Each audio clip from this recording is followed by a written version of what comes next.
Good afternoon, everyone, and welcome to Spark. Today's guest is Shivi. So, welcome to Spark. Thank you for having me. And, well, first of all, thank you for being here, and thank you for allowing us to share your story as well. Definitely. So, I'm just going to go ahead and go right into it. Yeah. So, I think it's really important for people to know more about yourself as well and where you came from. So, what was Shivi like growing up? What did that look like? Oh, man.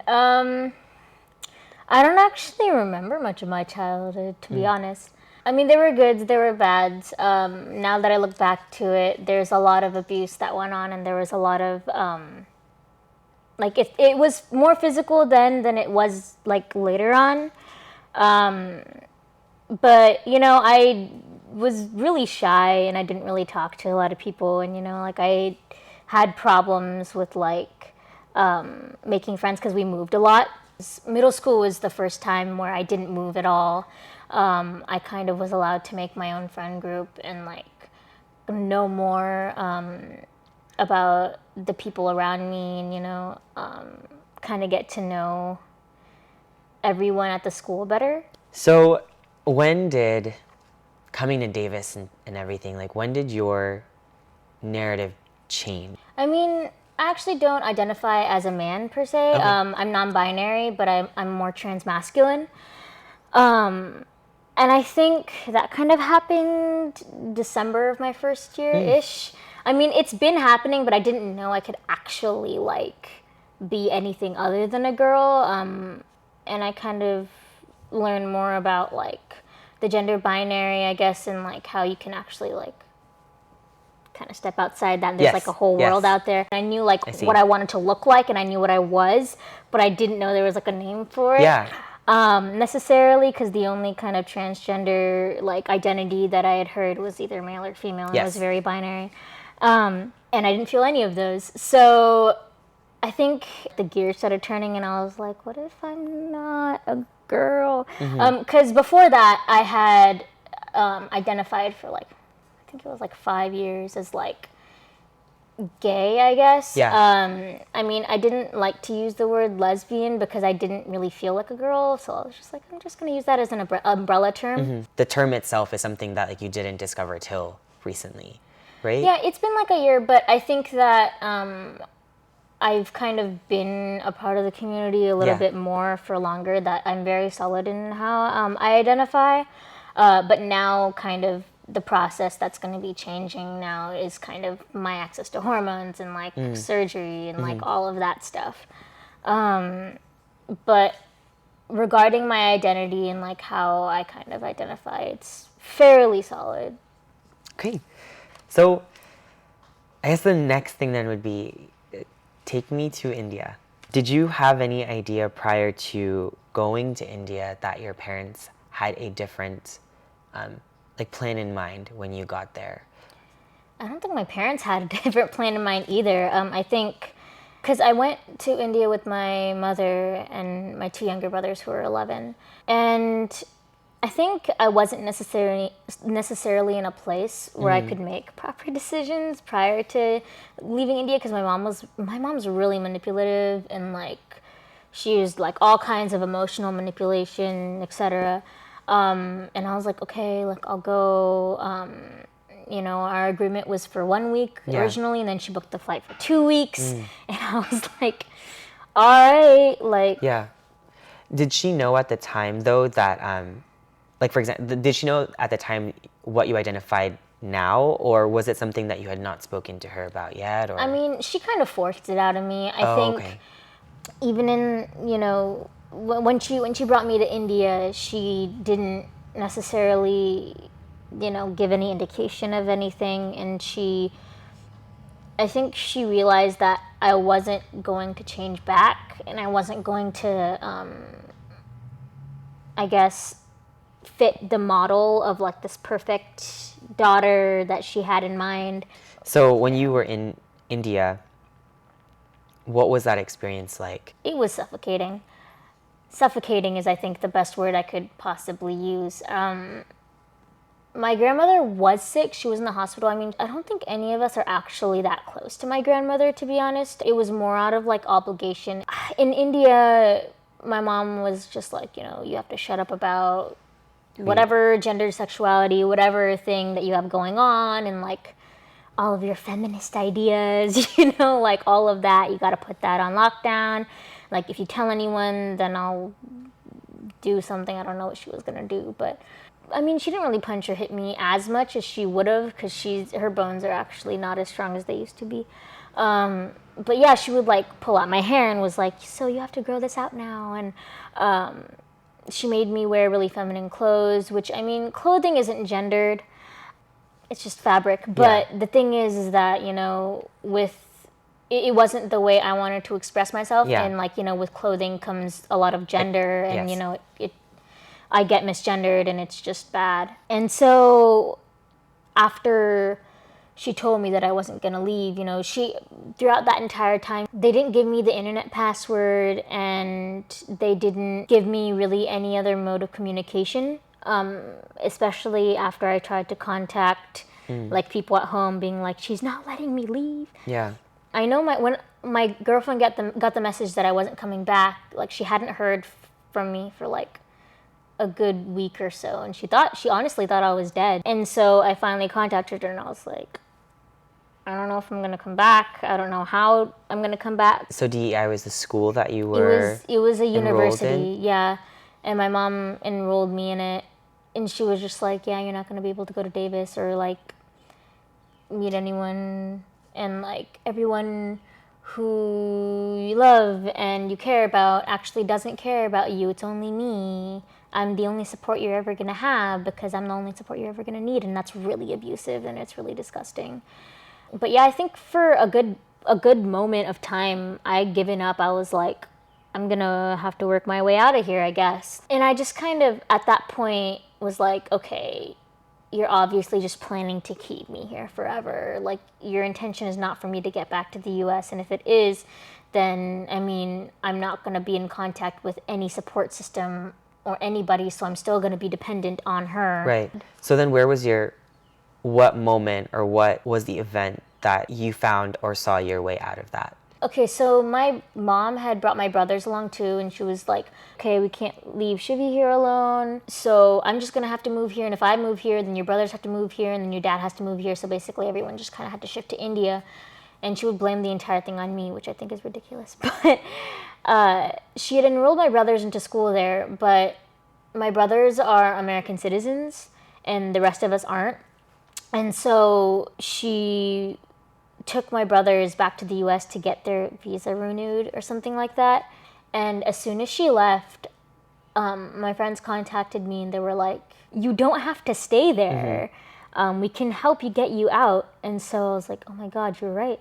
So my girlfriend, who through acquaintances put me in contact with NCLR, National Center for Lesbian Rights, and they were working on ways to get me out of India without my documents. And so they were in direct communication with you at this point, or was it still through your girlfriend? I mean, originally it was through my girlfriend, but because of legal matters or whatever, like they had to hear directly from me. Okay. And so I contacted them as well through the university internet. And so at that point, my mom, when she took my brothers to the U.S., she has like this bag that she puts everyone's passports and green cards, etc. in, and she took mine with her to the U.S.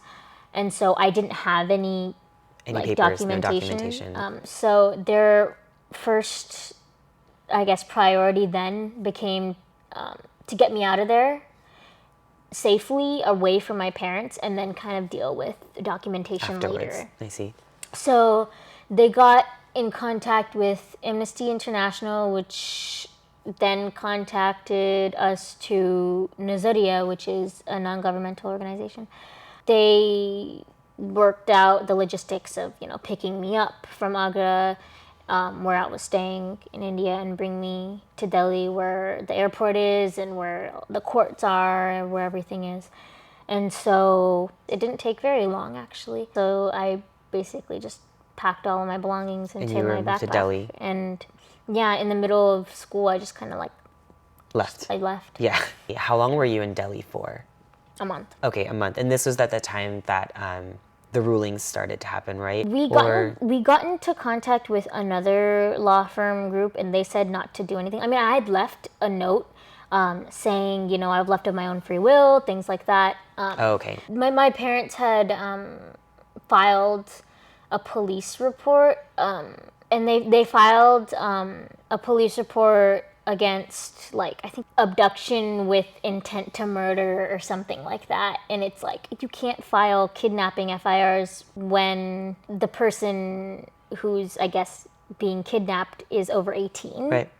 But they did it anyways, and the place that they were in, the UP police are, like, notorious for kind of, like, not really going through with the law, and that was really apparent because my parents have monetary influence. And so my parents kind of used the police to illegally, without warrants, like, tap into people's phones and track people. And they actually raided, I think, 2 activists' house that helped me leave from Agra.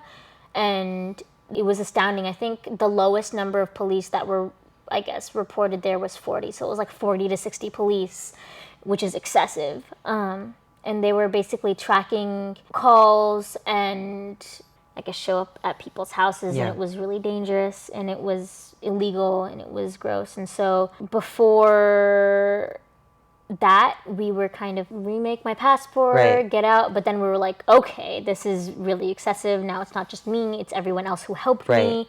And so we're like, okay, we're going to go and write a petition, to the courts. And that went really well. That was like, Right.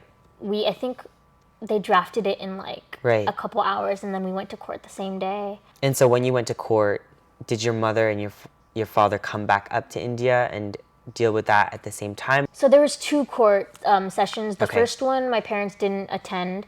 The first court date was like Justice Siddharth Mridul. He basically said that, we often make judgments based on experiences, and making judgments based on things that we had no experience on is nothing short of bigotry. And he talked about how what my parents were doing to me, and like refusing to give me my documents, and keeping me here against my will, things like that, really getting in the way of my education, because classes had basically already started. Yes, you're in Davis. They were obstructing that. He called for my parents to come back to court in 2 weeks after that. And throughout that, my parents were sending me really aggressive emails. And it wasn't really my parents, it was mostly my mother. It was just, they kept lying to me about their location, and they just tried to, like, get me to come there or get me to actually contact them, because at that point I wasn't talking to them. I wasn't, I said, I'm okay, I'm done, bye. Right. Like, I want you to give me my documents. If you don't, then I'm going to see you in court, I guess. And so my mom was forced to change the tickets. So that you would be able to go without her and everything. Yeah, which was really nice. Yeah. It was really nice how that kind of turned in my favor. And I mean, lawfully, I did have a right to my documents. I was Right. old enough. It was supposed to be. It was yeah. I wasn't in the wrong at all. But so often we see, like, a lot of people, especially as part of, like, the LGBTQI community and things like that, marginalized groups kind of don't necessarily always get the law to go in their favor, as it rightfully should. And it was kind of the first time that it did go in my favor, when it hadn't previously. So it really did set a lot of precedents, and we were really happy about that. Yeah, so at this point, like, being able to come back and everything, like, I know that you garnered a lot of international as well as, like, national attention with your story. Has that impacted or shaped who you are now? Like, No, I mean, a lot of the information that's spiraling isn't necessarily the whole truth or, like, totally true. I also don't tend to read a lot of things that are written about me, because I'm like, I lived them. I don't necessarily have to read about me. I know that, like, a lot of people I've met, at least in Davis, I went to the Asterix Fair. the clothing fair? The clothing fair, yeah. And some people recognize me there, and they're like, hey, like, so how's it going, or whatever. So that's been a little bit strange, because I'm like, how do you know me? I don't know. Oh, okay. Yeah. So then because of the LGBTQIA movement happening, do you see yourself as a like role model or an activist in the community, or is it more just a personal story of yours? Yeah, I mean, I don't think that like any certain person can be a representation of their entire group or whatever. No one person can represent all the ideals and like experiences and like anything that the group actually stands for. Everyone can really only tell their own experiences and have other people kind of say, hey, I relate to that. So I don't see myself as kind of a representative, but I do hope that, you know, what happened to me kind of spreads awareness among the community and among a lot of other people who are now kind of thinking that, you know, all of this stuff is not really a big deal. It's kind of like what other people kind of deal with. It's not actually, it couldn't actually happen to anyone that I know or anyone that I'm close to. And I think really bringing awareness of how serious it is when people aren't necessarily aware of how much discrimination and danger people are in and what it can actually mean to be forcefully outed, and how people actually, like, some people just can't be out and open about their gender or sexuality or both. And I think, you know, the more people are educated about it and the more people kind of have a more personal connection to it, the less stigma things have around them, and the more people can kind of learn to accept and be less ignorant about the things that are happening around them, and kind of strive to change that. So yeah, I would say that I hope to do a lot more activism from here on out. I think that's really necessary, and that helps a lot of people. And so do you still keep in contact with like your brothers, or is that something that you're able to do at this point, or not? Yeah, unfortunately, I mean, that was something I had to give up when I came here. I think that's probably one of the hardest things that I've had to do. I mean, I miss them every day. But unfortunately, I mean, they're too young to really have a lot of independence. So really the only communication I have to them is through my mother, which I really don't want to do. Thus far, after I've come back, I'm kind of like dealing with like the mental health tolls that like this entire incident has brought on, you know, like PTSD and a lot of depression and a lot of anxiety, and it's just like kind of letting that settle a little bit, at least as much as it's going to before I start classes. And I changed my major, so Shivi gets to be a student. basically. Yeah.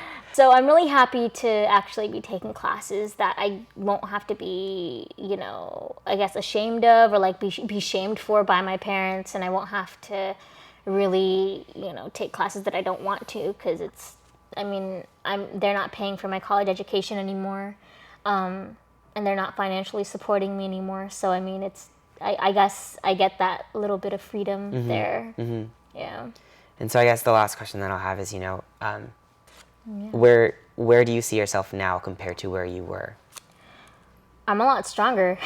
And I think that's because I didn't necessarily understand or know how many people would actually come out and support me. I didn't know how much, I guess, following this would get. I realized that, like, there are many good people in this world and there are many bad people in this world, and I know who to avoid, and I know that a lot of people that I wouldn't necessarily expect to be supportive of this are, and it really just goes to show how much, I guess, if you bring a problem close enough to a person or more personal, and they have ways to connect with it in some way and be more educated about it, people will be a lot less hateful. And that's kind of one thing that I've taken with me from this entire ordeal. Yeah. Thank you so much. No Thank you for being here. Thank you for doing this. I really, really appreciate that. Okay, it's a wrap.